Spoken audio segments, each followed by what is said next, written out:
Le soir où elle est partie pour ce fameux dîner d'affaires, j'ai senti quelque chose se coincer dans ma poitrine, comme un poids discret qui refusait de bouger. Ce n'était ni de la peur, ni vraiment de la jalousie. C'était cette conscience silencieuse que la personne que j'aimais était en train de s'éloigner de moi, pas seulement en sortant de l'appartement, mais en sortant de notre vie. Je ne lui ai rien dit de tout ça, évidemment. Je suis resté dans l'embrasure de la porte de l'entrée, comme un étranger chez moi, à la regarder enfiler son manteau. Elle a vérifié son reflet une dernière fois dans le petit miroir Ikea accroché dans le couloir. Elle a pincé les lèvres, ajusté son rouge à lèvres, lissé d'un geste machinal ce tailleur noir qu'elle ne mettait jamais pour de simples réunions. Elle avait ce genre d'attention aux détails qui, avant, me touchait. Ce soir-là, ça sonnait faux, comme si chaque geste faisait partie d'un rôle répété devant une glace. Son parfum flottait dans le couloir, lourd, sucré, familier, le même qu'elle mettait autrefois pour nos dîners en tête-à-tête dans un bistrot du 11e, ou pour ses week-ends à Lyon où on se perdait dans des rues qu'on ne connaissait pas. Elle ne le mettait jamais pour le bureau, ça je le savais, ce parfum-là était réservé à nous. Il ne l'était plus. « Tu es sûr que ça va aller ?» m'a-t-elle demandé, sans vraiment me regarder. « On risque de finir tard, le client veut faire les choses en grand apparemment. » Tard, ce mois s'était incrusté dans notre quotidien ces derniers mois. Réunion tardive, appel tardif, présentation à finir tard, dîner d'équipe qui finit tard. Avant, tard voulait dire qu'on ouvrait une deuxième bouteille de vin, qu'on commandait une pizza à 23 heures, qu'on riait parce qu'on devait se lever tôt le lendemain et qu'on s'en fichait. Maintenant, tard voulait surtout dire que je me couchais seul et qu'elle rentrait une fois la nuit déjà usée. Ça ira, ai-je répondu. Mon propre mensonge est sorti de ma bouche avec la même facilité que les siens.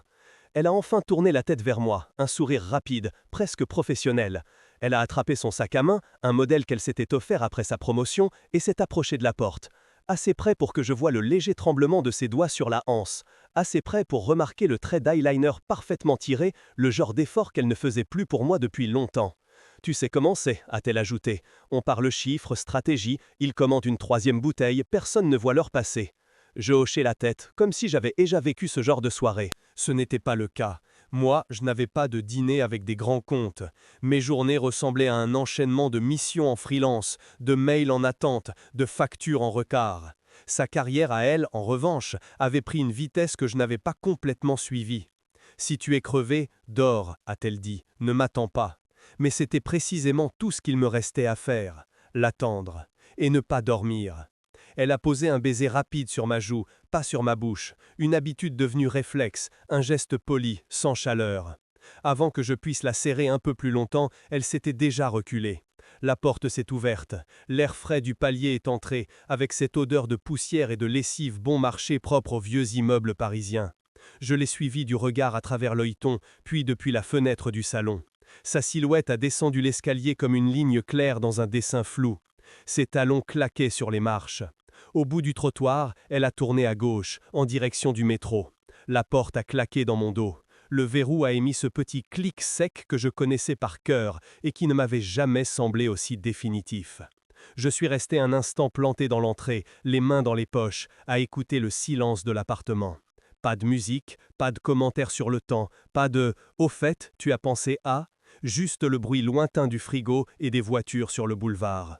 Je me suis forcé à respirer calmement. C'est juste un dîner de boulot, tout le monde en fait, tu dramatises, t'es fatigué, tu lui fais confiance, tu lui fais confiance, tu lui fais confiance. Est-ce que c'était vrai? Je suis allé m'asseoir sur le canapé, au milieu des coussins un peu affaissés. Sa tasse de café de ce matin traînait encore sur la table basse, un fond froid, une trace brune en cercle parfait au fond de la porcelaine. À côté, mon téléphone vibrait parfois, sans importance. Je l'ai pris, j'ai regardé l'heure, puis notre dernière conversation. Elle m'avait écrit en début d'après-midi. « Réu qui s'enchaîne, je rentrerai sûrement tard ce soir, ne m'attends pas mon cœur. » Mon cœur. Ce petit surnom posé en fin de message, une sorte de pansement collé sur une plaie qu'elle faisait elle-même. Je remontais la conversation. 2 mois plus tôt, c'était autre chose. J'ai hâte de rentrer, on se fait des pâtes ce soir, je pense à toi. La dérive ne se voit pas tout de suite, c'est en remontant le fil qu'on comprend quand le ton a changé. J'ai verrouillé l'écran et reposé le téléphone. Le générique d'une série tournait en boucle sur Netflix. Je n'ai pas appuyé sur « Regarder ». Je fixais mon reflet vague dans l'écran noir. Mon regard revenait sans cesse vers la porte. Je l'imaginais dans le métro, debout, coincé entre des cadres qui sentaient le parfum et la fatigue, une main agrippée à la barre, l'autre autour de son téléphone. Je la voyais sortir à Bourse ou à Opéra, marcher parmi les cols blancs pressés, entrer dans une brasserie chic où des serveurs en chemise blanche déboucheraient des bouteilles hors de prix au nom du client. Mais ce n'était pas cette image-là qui persistait. C'était une autre, plus sourde, plus précise. Elle, assise dans un taxi, une jambe croisée sur l'autre, un sourire qu'elle n'avait plus pour moi, son téléphone éclairant son visage dans la nuit. Je me suis levé, incapable de rester assis plus longtemps, et je suis allé dans la cuisine. J'ai fait bouillir de l'eau pour un thé sans conviction. Les gestes me calmaient un peu. Remplir la bouilloire, entendre le cliquetis du bouton, sortir une tasse, prendre un sachet dans la boîte. Je repensais au mois qui venait de passer, à la façon dont sa vie avait changé de rythme après sa promotion. Au début, j'avais applaudi, elle le méritait. Elle avait trimballé ses dossiers dans le métro, supporté des patrons qui repoussaient les réunions à 19h, répondu à des mails un dimanche matin juste pour ne pas commencer la semaine en retard. Quand elle m'avait annoncé qu'elle devenait responsable de clientèle grand compte, elle avait les yeux brillants et les mains qui tremblaient. On avait ouvert une bouteille de crément achetée au Franprix en bas, on avait ri, on avait imaginé des vacances plus longues quand ce sera plus stable. Je n'avais pas compris à ce moment-là que cette stabilité n'arriverait jamais, qu'elle deviendrait l'excuse parfaite pour tout ce qui allait suivre. La bouilloire a sifflé, j'ai versé l'eau, laissé le sachet colorer le liquide, observé la vapeur monter vers le plafond jauni. Je n'avais pas faim, je n'avais pas sommeil, j'étais juste là, dans cette cuisine trop familière, à sentir quelque chose en moi céder très lentement. Je n'avais pas toujours été cet homme-là, celui qui attend sur un canapé pendant que la personne qu'il aime met son joli manteau pour aller quelque part où il n'est pas invité. Je me souvenais très bien du jour où tout avait commencé. C'était un jeudi soir, quelques années plus tôt, dans un appartement du 20e, trop petit pour le nombre de gens qui parlaient tous en même temps. Un ami commun fêtait sa signature de CDI et avait invité la moitié de son école de commerce, quelques collègues et moi, un peu par hasard. La pièce sentait le houmous, la bière tiède et le parfum bon marché. Il faisait trop chaud. La fenêtre était ouverte sur la cour intérieure, mais l'air ne rentrait pas. On avait posé des manteaux sur le lit, des bouteilles sur la table basse, des bols de chips partout. Elle est arrivée en retard, un tote bag à l'épaule, une bouteille de vin rouge de supermarché à la main, les joues encore un peu rougies par le froid de février. Elle s'est excusée 1000 fois en entrant, comme si ce retard changeait quelque chose. Ses cheveux étaient attachés à la va-vite, quelques mèches s'échappaient et encadraient son visage de travers. Elle avait des cernes, un sac en dessous des yeux qui trahissait des journées trop longues devant un écran. C'est clair, a annoncé notre amie. Elle bosse dans la com pour des trucs chiants avec des chiffres que je ne comprends pas. Elle a levé les yeux au ciel. C'est de la stratégie pour des boîtes qui ne savent plus comment parler aux gens sans les saouler, a-t-elle corrigé en souriant. On a ri. Quelques minutes plus tard, on se retrouvait côte à côte, adossés au plan de travail dans la minuscule cuisine, un peu à l'écart des autres. Je savais que c'était elle qui avait choisi cet endroit, cette marge, parce qu'elle était déjà fatiguée de faire semblant d'être à l'aise au milieu de tout le monde. On a commencé par parler du vin, du taux de sucre trop élevé, des bouchons en liège qui se cassent toujours au mauvais moment. Puis de Paris, des loyers, du métro. Ensuite, sans vraiment s'en rendre compte, on glisse vers l'essentiel. Elle m'a parlé de son boss, un type qui ne sait pas ouvrir une pièce jointe mais donne des leçons sur le digital. De ses collègues, trop jeunes ou trop cyniques. De cette espèce de vertige qu'elle ressentait parfois en se disant qu'elle allait faire ce genre de réunion pendant des années. Je lui ai parlé de mes missions, de clients qui ne payent jamais à l'heure, de dossiers qu'on prépare avec soin pour qu'ils finissent par être mis de côté faute de budget. Elle a ri franchement, la tête en arrière, ce genre de rire net qu'on ne peut pas simuler. On a quitté la soirée ensemble, sans s'être touchés. Dehors, il faisait froid. On marchait à côté l'un de l'autre sur le trottoir en remontant vers Belleville. Elle frissonnait légèrement, serrant son manteau contre elle. Je lui ai proposé mon écharpe. Elle a accepté sans détour, sans ce faux geste de refus qu'on voit dans les films. Elle l'a enroulé autour de son cou en soufflant dans le tissu pour le réchauffer. On a marché longtemps, sans but précis. On a parlé d'enfance en banlieue, de profs qu'on n'oublie pas, de premiers amours maladroits. Elle m'a raconté un été passé à Toulouse, chez ses grands-parents, les petits déjeuners à la française avec pain beurre confiture, le bruit du journal qu'on déplie. J'ai ressenti une sorte de nostalgie pour des souvenirs qui n'étaient pas les miens. Lorsqu'on s'est quitté devant le métro, elle m'a regardé comme si elle me connaissait depuis plus longtemps que quelques heures. « On se revoit, hein ?» a-t-elle dit, presque comme une évidence. J'ai répondu oui sans réfléchir. Le «on se revoit» est devenu des cafés, des messages, des dimanches à déambuler dans les brocantes, des soirées à refaire le monde autour de pâtes trop cuites. Puis un emménagement. Un T2 dans l'11e, au 5e, sans ascenseur. On se plaignait des escaliers, mais on en riait. On montait les cartons en 2 fois, on se félicitait comme si on avait gravi un sommet.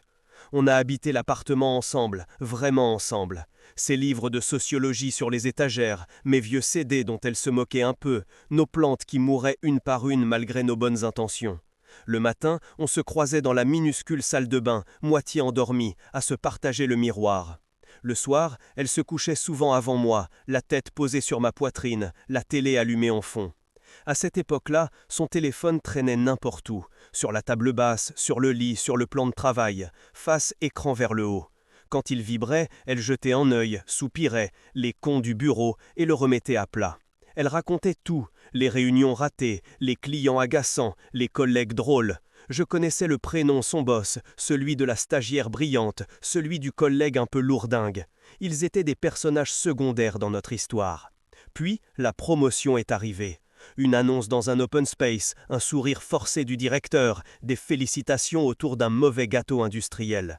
Le soir, elle est rentrée plus tôt que prévu, 2 coupes de champagne dans le sang, les joues roses, épuisée mais fière. « Je suis responsable de Paul maintenant », m'a-t-elle dit en lâchant son sac au sol. Ils m'ont refilé 3 comptes, dont un énorme. Tu te rends compte ? Je m'en rendais compte. J'ai ouvert une bouteille, on s'est embrassé dans la cuisine, on a dansé sans musique. Elle répétait « Je ne suis pas sûr d'être à la hauteur », et moi je disais « Bien sûr que si ». Ce soir-là, je croyais vraiment ce que je disais. Les choses ont changé ensuite, mais sournoisement. D'abord, c'était des mails à 19h30. Puis des « je rentre un peu plus tard, on doit finaliser un truc », puis des soirées kick-off où toute l'équipe allait boire un verre après le boulot pour souder les rangs. Je ne m'inquiétais pas, c'était logique, elle montait en grade, ça demandait des sacrifices.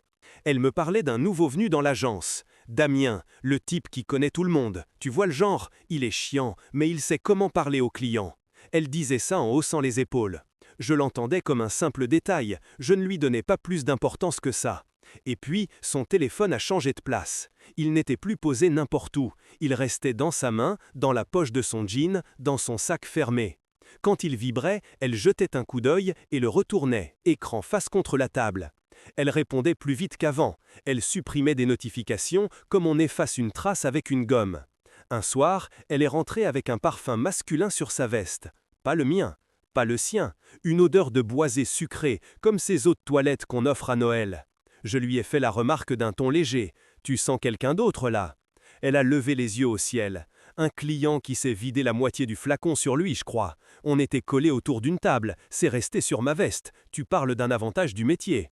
Ça tenait debout, dit comme ça. Je me suis forcé à la croire. Mais le poids dans ma poitrine a recommencé à se manifester par épisodes. Les dîners d'affaires ont débuté peu après. Le premier, elle m'en a parlé à l'avance, 1 semaine avant. On va au restaurant avec le client, le directeur, Damien, toute la clique. C'est moi qui présente la reco, ils veulent marquer le coup. Ça te dérange si je rentre tard ce soir-là ? J'avais trouvé ça presque excitant pour elle. Je lui avais demandé dans quel resto. Elle m'avait répondu en souriant, un endroit chic près de la Madeleine, avec des nappes blanches trop repassées. Le soir venu, elle m'avait envoyé une photo de son assiette, un commentaire sur le vin, une blague sur le patron qui s'était déjà pris pour un sommelier. Elle était rentrée tard, un peu pompette, bavarde, encore pleine de récits sur qui avait dit quoi. Le deuxième dîner a eu lieu 2 semaines plus tard. Moins de photos, moins de messages. Elle est rentrée encore plus tard cette fois. Quand je lui ai demandé comment c'était, elle a haussé les épaules. Lourd, il parle chiffres à minuit, sérieusement, je n'en peux plus. Je lui ai proposé qu'on parte quelques jours dès qu'elle aurait un moment. Elle a répondu « On verra », sans conviction. Le 3e, puis le 4e se sont enchaînés. C'est là que les détails ont commencé à grincer. Elle se maquillait un peu plus ces soirs-là, choisissait des tenues qu'elle ne mettait jamais pour les journées classiques, ressortait ses talons qui dormaient sur l'étagère du haut. Elle se mettait ce fameux parfum qui était à nous avant d'être à quelqu'un d'autre. Et surtout, elle rentrait avec ce sourire que je ne voyais plus jamais quand elle passait une soirée à la maison. C'est un samedi matin que tout a vraiment basculé. Elle était sous la douche. Son téléphone, posé sur sa table de nuit, a vibré. Je n'avais pas l'intention d'y toucher. Je faisais semblant de lire un article sur mon propre écran. Mais mon regard a glissé malgré moi, pas par curiosité, par réflexe conditionné, comme un chien qui se tourne vers un bruit. L'écran s'est allumé. J'ai vu un prénom, Damien, puis un aperçu de message, 4 mots. C'était vraiment bien hier. Pas de smiley, pas de contexte, juste ça. C'était vraiment bien hier. Mon estomac s'est contracté. J'ai entendu l'eau couler dans la salle de bain. Elle chantonnait vaguement, comme elle le faisait quand elle se croyait seule. Il y avait 1000 explications possibles. Le rendez-vous s'était bien passé, le client avait signé, la présentation avait été un succès. Mais tous ces scénarios rationnels se heurtaient à ce que mon corps savait déjà. Le « c'était bien » ne parlait pas uniquement de tableau Excel. Je suis resté là à fixer le téléphone jusqu'à ce que l'écran s'éteigne. Je n'ai pas touché à l'objet, je n'ai pas fouillé. Je pourrais prétendre que c'était par respect. En vérité, c'était par peur. Je savais que si j'ouvrais cette conversation, il n'y aurait plus de retour possible. Quand elle est sortie de la douche, une serviette autour des cheveux, une autre autour du corps, elle m'a trouvé assis au bord du lit. « Tu fais cette tête-là, pourquoi » a-t-elle demandé en se frottant les cheveux. « Rien » ai-je dit. J'aurais pu l'interroger là, tout de suite, j'aurais pu prononcer le prénom que je venais de lire, mais je ne l'ai pas fait. Ce matin-là, je n'étais pas encore prêt à entendre ce que je savais déjà. Les jours qui ont suivi ont été une succession de petites fissures. Des coups de fil pris sur le balcon avec une voix soudain plus douce, des « je reviens » murmurés en attrapant son téléphone pour s'enfermer dans la salle de bain, des soirs où elle rentrait plus tard que prévu avec des explications de plus en plus floues. Un soir, elle a annoncé un nouveau dîner d'affaires d'un ton presque désinvolte. « On doit emmener le priant au restaurant encore, c'est ridicule, mais c'est comme ça. » Elle disait ça tout en se mettant du rouge à lèvres devant le miroir du salon. La télévision diffusait un reportage sans que personne ne l'écoute. J'étais assis sur le canapé à la regarder s'appliquer, le coude bien stable, les lèvres entr'ouvertes. « Ça arrive souvent ces dîners » ai-je demandé. « En ce moment, oui, c'est la phase de négociation. Après, ça se calmera. » « Tu es obligé d'y aller à chaque fois ?» Elle a posé son rouge à lèvres, s'est tournée vers moi avec un soupir agacé. « Tu peux arrêter avec ce ton-là. On dirait que je sors en boîte tous les soirs, alors que je vais juste manger avec des gens qui parlent budget marketing. » « Je pose une question, ai-je répondu. Eh bien la réponse c'est oui, je n'ai pas vraiment le choix, et ça m'énerve déjà assez comme ça. La conversation s'est arrêtée là. J'ai hoché la tête. Elle a pris son sac, elle est sortie. Cette fois-là, quelque chose en moi a décidé d'arrêter de se taire. Quand elle a fermé la porte, je ne me suis pas assis. J'ai enfilé mes baskets, attrapé ma veste à la va-vite, pris mes clés. Je suis sorti de l'appartement quelques secondes après elle et j'ai descendu les 5 étages aussi vite que je pouvais sans attirer l'attention des voisins. Sur le trottoir, je l'ai aperçue à une vingtaine de mètres, déjà en train de marcher vers le coin de la rue. J'ai gardé mes distances en espérant qu'elle ne se retourne pas. Elle n'en a même pas eu l'idée. Elle avançait d'un pas sûr, absorbée par son téléphone. Au lieu de tourner vers la station de métro comme d'habitude, elle est allée vers la petite rue où elle gare sa Clio quand elle trouve une place. Je l'ai vue déverrouiller la voiture, s'installer, allumer les feux. La nuit était tombée. Les lampadaires orange éclairaient la scène comme un vieux film. Je me suis dépêché d'atteindre ma propre voiture, garée un peu plus loin sur le boulevard. Je ne réfléchissais plus vraiment. Je n'avais ni plan ni stratégie. Je savais juste que si je la laissais partir ce soir sans savoir, je continuerais à me ronger de l'intérieur. Elle a démarré, je me suis glissé dans son sillage à une distance raisonnable. Suffisamment loin pour ne pas paraître suspect, assez près pour ne pas la perdre. On a pris le boulevard, puis la bretelle du périphérique. Elle roulait calmement, comme si elle faisait cette route-là depuis longtemps. Au lieu de sortir vers le centre, elle a pris une sortie vers la périphérie, dans une zone que je n'associais pas aux bureaux chics ni aux brasseries à la mode. On a traversé des avenues de banlieue, des zones industrielles, des parkings vides. Les enseignes lumineuses de grandes surfaces et de chaînes de restauration rapide passaient de chaque côté. Puis, il y a eu cette rue. Des kebabs, 2 bars un peu sales, une pharmacie encore allumée. Et un hôtel. Un de ces hôtels anonymes plantés entre un garage et un magasin de literie. Façade beige, volets fermés, néon bleu un peu fatigué.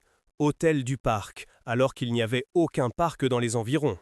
Elle a ralenti, son clignotant s'est allumé. Elle est entrée sur le parking. Je me suis garé plus loin, derrière un camion blanc, le cœur battant trop vite pour que je puisse compter les pulsations. Je voyais l'entrée de l'hôtel, je voyais sa voiture, je la voyais, elle, descendre, refermer la portière, par réflexe. Elle a regardé autour d'elle, pas vraiment inquiète, plutôt pour vérifier que la personne qu'elle attendait était là. Il est apparu quelques secondes plus tard, sortant de l'ombre d'un angle du bâtiment. Même silhouette que dans ma tête, sans plan précis. Grand, une barbe de 3 jours, un manteau bleu marine, une sacoche en bandoulière. Damien.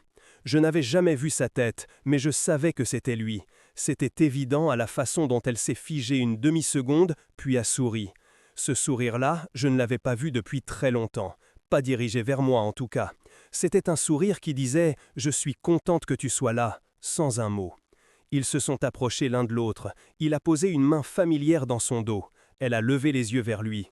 Il s'est penché pour l'embrasser sur la joue, trop près de la bouche pour que ce soit innocent. Elle n'a pas reculé. Je crois que c'est à ce moment précis que quelque chose en moi s'est brisé proprement. Pas en éclats, pas dans un hurlement, plutôt comme une corde qui lâche d'un coup après avoir été tirée trop longtemps. Ils ont parlé un peu, je n'ai pas entendu les mots. Puis ils sont entrés tous les deux, en riant de quelque chose qu'il lui a dit juste avant de franchir la porte. Elle n'a pas regardé une seule fois en arrière. Je suis resté dans ma voiture, les mains sur le volant, incapable de bouger. On imagine souvent ces scènes comme des explosions. En réalité, elles s'installent comme une chape. Une vérité tombe sur vous, lourde, indiscutable. Et vous restez là, coincé dessous, à essayer de comprendre comment respirer avec ce nouveau poids. Je n'ai pas pleuré, pas sur le moment. Je n'ai pas crié, je n'ai pas déboulé dans le hall pour hurler son prénom, pour renverser des chaises, pour faire un scandale digne d'un mauvais téléfilm. J'ai juste attendu. Je ne saurais pas dire combien de temps. Le parking était presque vide. De temps en temps, une voiture entrait ou sortait. Personne ne faisait attention à moi. J'étais un homme, dans une voiture, un samedi soir, sur un parking anonyme. À un moment, j'ai regardé l'heure. Il s'était écoulé plus d'1 heure. Elle était quelque part derrière ses fenêtres, sur ses draps douteux, dans une chambre qui ne portait ni nos livres, ni nos plantes, ni aucune trace de notre vie commune. Elle avait fabriqué un autre endroit, une autre version d'elle-même, sans moi. J'ai redémarré. Je suis rentré à Paris en pilote automatique, le périphérique filant autour de moi comme un ruban gris. Quand je suis arrivé devant l'immeuble, j'ai coupé le moteur. Je suis monté les 5 étages à pied, l'esprit engourdi. Dans l'appartement, tout était exactement comme on l'avait laissé. Sa tasse toujours sur la table, le plaid jeté sur le canapé, une paire de ballerines abandonnées près de la porte. Une photo de nous, accrochée avec un bout de pâte à fixe sur le frigo, prise un été à La Rochelle, le ciel trop bleu pour être crédible. Je me suis assis à la table de la cuisine. C'est là que j'ai attendu son retour. Je me suis servi un verre d'eau que je n'ai pas bu. J'ai regardé la lumière du réverbère découper un carré jaune sur le carrelage. Elle est rentrée au petit matin. La serrure a tourné dans un silence presque coupable. La porte s'est ouverte sans fracas. Je l'ai entendu déposer ses clés dans la coupelle, poser son sac par terre, retirer ses chaussures. Elle ne m'avait pas vu d'abord. Quand elle a levé les yeux et m'a trouvé là, assis, les coudes sur la table, elle a sursauté. « Tu ne dors pas » a-t-elle demandé, la voix éraillée. « Non. »« Tu es debout depuis longtemps ?»« Je ne me suis pas couché. » Elle a avalé sa salive, s'est donné une contenance en allant jusqu'à l'évier, a rempli un verre d'eau. Elle tournait le dos, mais je voyais la légère secousse de ses épaules. Elle sentait encore le parfum, un mélange du sien et d'un autre, plus masculin. Ses cheveux étaient un peu défaits. Il restait sur son cou un vague trait de rouge à lèvres mal effacé. « Le dîner s'est étervisé » a-t-elle murmuré. « On a fait un débrief après, c'était n'importe quoi. »« T'aurais dû dormir. »« Ce n'était pas un dîner » ai-je dit calmement. Elle s'est figée. L'eau coulait encore dans le verre, débordant doucement dans l'évier. Elle a fermé le robinet avec un geste brusque.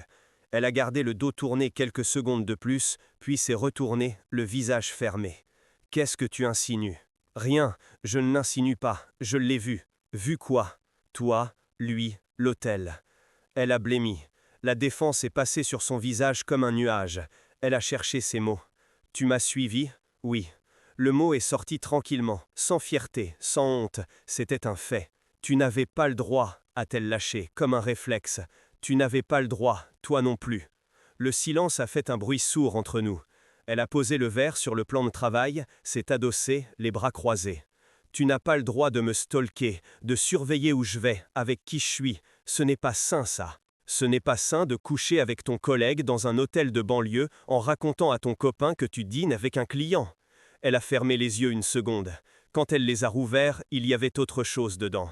Une lassitude, une sorte de « ça y est ». « D'accord », a-t-elle dit. « Tu veux la vérité? Oui. Je le vois, oui. Ce n'était pas un dîner avec un client. Je croyais avoir préparé mon cœur à cette phrase. Je ne l'avais pas fait. Elle m'a traversé de part en part, nette, froide.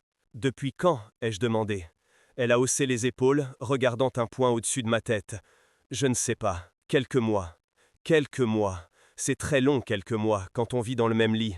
C'est beaucoup de baisers donnés à moitié, de « je t'aime » murmurés en pensant à autre chose, de matins où on partage le café alors que la nuit a été ailleurs. Pourquoi? Je m'entendais poser la question et elle me semblait presque ridicule. Pourtant, j'avais besoin de l'entendre de sa bouche. Elle a ouvert la bouche, l'a refermée. Elle a passé une main dans ses cheveux, geste automatique quand elle cherchait ses mots. Je me sentais étouffé, a-t-elle fini par dire. Partout, le boulot, la pression, ce qu'on attendait de moi. Ici aussi, parfois. J'avais l'impression qu'on tournait en rond. Avec lui, c'était simple, léger. Je pouvais oublier. Tu pouvais oublier quoi exactement? Que j'étais fatigué, que j'avais la trouille de tout foirer, que je n'étais plus sûr de ce que je voulais. Et moi, dans l'histoire, elle a baissé les yeux. Tu étais là. Mais je ne sais pas comment expliquer. J'avais l'impression que tu ne me voyais plus vraiment.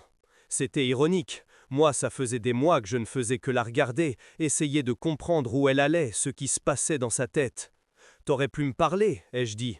Pour te dire quoi? Que j'avais envie de quelqu'un d'autre? Que j'avais la sensation d'avoir tout misé trop vite sur la même histoire? Que j'avais peur de me réveiller à 40 ans en me demandant à quel moment j'avais raté un embranchement? T'aurais voulu entendre ça?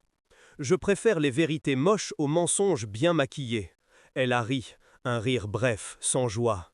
Non, tu préfères l'idée que tu te fais de toi, l'homme qui gère les vérités moches avec dignité. Ce n'était pas juste, mais ce n'était pas complètement faux non plus. Je restais calme, plus par instinct de survie que par grandeur d'âme. Tu l'aimes? Ai-je demandé. Elle a froncé les sourcils, comme si la question la surprenait vraiment. Je ne sais pas, a-t-elle répondu. Ce n'est pas le sujet. Mais si, c'est exactement le sujet. Elle a secoué la tête. Je ne me suis pas dit, tiens, je vais tomber amoureuse d'un autre. C'est arrivé, point. Avec toi, j'avais pris une place, un rôle. Avec lui, c'était un autre espace. Je n'avais pas de linge à étendre, pas de facture à payer, pas de discussion sur qui sort les poubelles. Juste un peu de vide dans la tête. Tu as confondu le vide et la liberté, ai-je murmuré. Elle n'a pas répondu. Tu veux quoi maintenant? Ai-je demandé. Je n'en sais rien, a-t-elle dit. Je n'ai pas réfléchi jusque-là. Je te jure que je ne pensais pas que ça irait aussi loin. Tu es-y allé jusqu'à réserver une chambre d'hôtel à la sortie du périphérie, Claire. C'est déjà assez loin. Elle a eu un mouvement de recul, comme si je l'avais frappée. Tu vas faire quoi? Me jeter dehors? Tu vas appeler tout le monde pour leur raconter? Aller voir mon boss? Je ne suis pas comme ça. Tu es comment alors? Je suis quelqu'un qui refuse de continuer à vivre avec une personne qui me ment en regardant droit dans les yeux. C'est déjà une bonne base. Elle a pris une grande inspiration. Tu veux que je parte? Oui. Le mot est sorti plus facilement que je l'aurais cru. Il était là, depuis longtemps, à attendre son heure. Là, maintenant? Oui. Et je vais où? Chez lui, chez une amie, chez ta sœur, à l'hôtel du parc, j'en sais rien. Ce n'est plus mon problème. Tu as pris tes décisions sans moi. Tu peux continuer. Les larmes sont montées cette fois. Pas immédiatement, pas comme dans les films. Elles se sont accumulées doucement dans ses yeux, prêtes à déborder. Tu n'es pas obligé de faire le mec froid, tu sais, a-t-elle chuchoté. Je ne fais pas semblant. Je suis vidé. Il ne reste pas grand-chose à exhiber. Elle a hoché la tête, disparue quelques minutes dans la chambre. J'ai entendu les portes de placard s'ouvrir, des cintres glisser, des fermetures éclairs. Chaque son était une petite coupure. Elle est ressortie avec une valise à roulettes et un tote bag rempli à craquer. Elle avait les cheveux attachés n'importe comment, les traits tirés. Elle s'est arrêtée près de la porte, comme si elle attendait que je dise « reste » pour poser ses bagages. Je ne l'ai pas dit.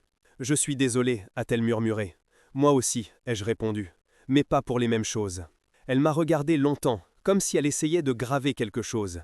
Puis elle a ouvert la porte, a tiré la valise dans le couloir et elle a disparu. Le bruit de la valise sur les marches de l'escalier s'est éloigné, étage après étage. Puis le silence est revenu. Un silence différent de celui de la veille, plus net, plus tranchant. Je suis resté seul dans la cuisine, avec un verre d'eau tiède et l'odeur de son parfum qui s'évaporait. Les heures suivantes ont été floues. Je crois que je me suis allongé sur le canapé, yeux ouverts, incapable de trouver une position qui ne fasse pas mal quelque part. Le téléphone vibrait parfois. Je ne répondais pas. Je regardais la lumière tourner sur les murs. À travers la fenêtre, la ville suivait sa routine de dimanche. Des enfants à trottinette, des couples qui se disputent à voix basse, des voisins qui sortent les poubelles en claquettes. À un moment, je me suis levé et j'ai commencé à ranger des choses. Pas par volonté symbolique, juste parce que mes mains avaient besoin de faire autre chose que de penser. J'ai vidé les tasses, lavé les bols, plié le plaid sur le canapé. Dans la salle de bain, j'ai aligné les bouteilles. Son shampoing, son démaquillant, son parfum.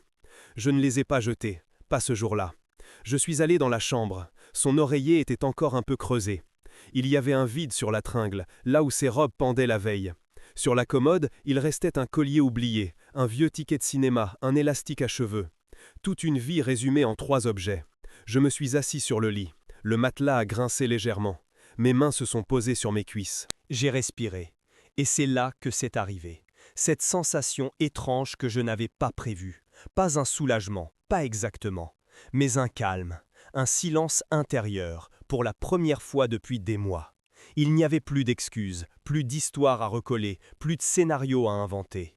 Il n'y avait plus que la réalité, nue, violente, mais simple. Elle m'avait trompé. Elle était partie. C'était un fait. La douleur, elle, était bien là. Dans ma gorge, dans ma poitrine, dans le creux du ventre. Mais elle n'était plus accompagnée de ce doute épuisant qui m'avait rongé chaque soir. Je n'avais plus à me demander pourquoi un message arrivait si tard, pourquoi son regard fuyait, pourquoi ses rires n'étaient plus les mêmes. Je savais. Dans l'après-midi, sa sœur m'a appelé. Elle voulait savoir si tout allait bien, si elle avait parlé d'un déjeuner de famille, si j'avais des nouvelles. Je me suis entendu répondre d'une voix étonnamment posée que non, qu'on avait besoin de prendre un peu de distance, que je ne pouvais pas vraiment lui en dire plus. Je n'ai pas mentionné l'hôtel, Damien, la valise, je n'ai pas balancé tout ce que je savais pour me venger par procuration. À quoi bon? Sa famille n'avait rien à voir avec ça. Et moi, je n'irais pas mieux en salissant son nom partout. La trahison était entre nous deux. C'était notre blessure. Je n'avais pas envie d'en faire un spectacle. Le soir, je suis sorti sur le petit balcon qui donnait sur la cour intérieure. Un balcon ridicule, assez grand pour une chaise pliante et un pot de basilic survivant. Le ciel se teintait d'orange au-dessus des toits. Des fenêtres s'allumaient chez les voisins. On entendait des couverts, des éclats de voix, quelques rires. J'ai tiré une chaise, je me suis installé, les mains dans les poches de mon sweat. L'air était frais. J'ai inspiré profondément. Pour la première fois, je n'ai pas regardé mon téléphone toutes les 2 minutes. Je n'attendais plus un message pour me rassurer. Je n'attendais plus le bruit de la clé dans la serrure. Il n'y aurait pas de « je suis désolé, pardonne-moi, on va arranger ça » qui effacerait ce que j'avais vu. On nous répète souvent que le pardon est nécessaire pour avancer. Ce soir-là, je n'avais pas la moindre envie de pardonner. Je n'avais pas envie de la haïr non plus. Je voulais juste retrouver le contrôle de mon propre souffle. Je me suis surpris à murmurer tout haut pour moi-même. « Tu ne l'as pas perdue, elle est partie. » Ça change tout dans la façon dont on se tient debout. On ne se sent plus comme quelqu'un à qui on arrache quelque chose. On comprend qu'on a été quitté progressivement, morceau par morceau, par une personne qui n'a pas eu le courage de l'assumer avant d'enfiler son manteau pour aller à l'hôtel du parc. La nuit est tombée complètement. Dans l'appartement, les objets avaient commencé à prendre une autre signification. Le canapé, ce n'était plus notre canapé, c'était le mien. La table, ce n'était plus celle qu'on avait choisie ensemble chez Conforama, c'était simplement une table. L'espace se déliait de son absence pour redevenir un décor où je pouvais exister seul. Je savais que j'aurais encore mal, que je reverrais longtemps le parking, la façade de l'hôtel, la main de Damien dans son dos. Que certains matins, j'aurais encore le réflexe de regarder son côté du lit, que son prénom me serrerait la gorge s'il apparaissait par hasard dans une conversation. Mais je savais aussi autre chose maintenant. La vérité, même cruelle, avait fait ce que les demi-mensonges ne feront jamais. Elle avait donné une forme nette à ce que je ressentais. Elle avait mis un point final là où je m'acharnais à mettre des virgules. Je suis resté sur le balcon jusqu'à ce que l'air soit vraiment trop froid. En rentrant, j'ai éteint les lumières une par une. Je me suis couché seul dans ce lit où il restait encore un peu de son odeur sur l'oreiller. J'ai fermé les yeux. Et pour la première fois depuis longtemps, malgré la peine, malgré le vide, j'ai senti quelque chose de simple, presque infime, se frayer en moi. Une possibilité. celle d'une vie où je ne me perdrais plus à essayer de retenir quelqu'un qui avait déjà mis un pied hors de la porte, celle d'une histoire que je construirais sans avoir peur de ce qui se passe quand l'autre dit « je rentre tard, ne m'attends pas ». Tout le monde ne mérite pas qu'on lutte à ce point pour sauver le mensonge. Parfois, la fin d'une histoire n'est pas un échec, c'est une libération. Elle a fermé la porte une dernière fois, et dans le silence qu'elle a laissé, j'ai réappris, lentement, à respirer.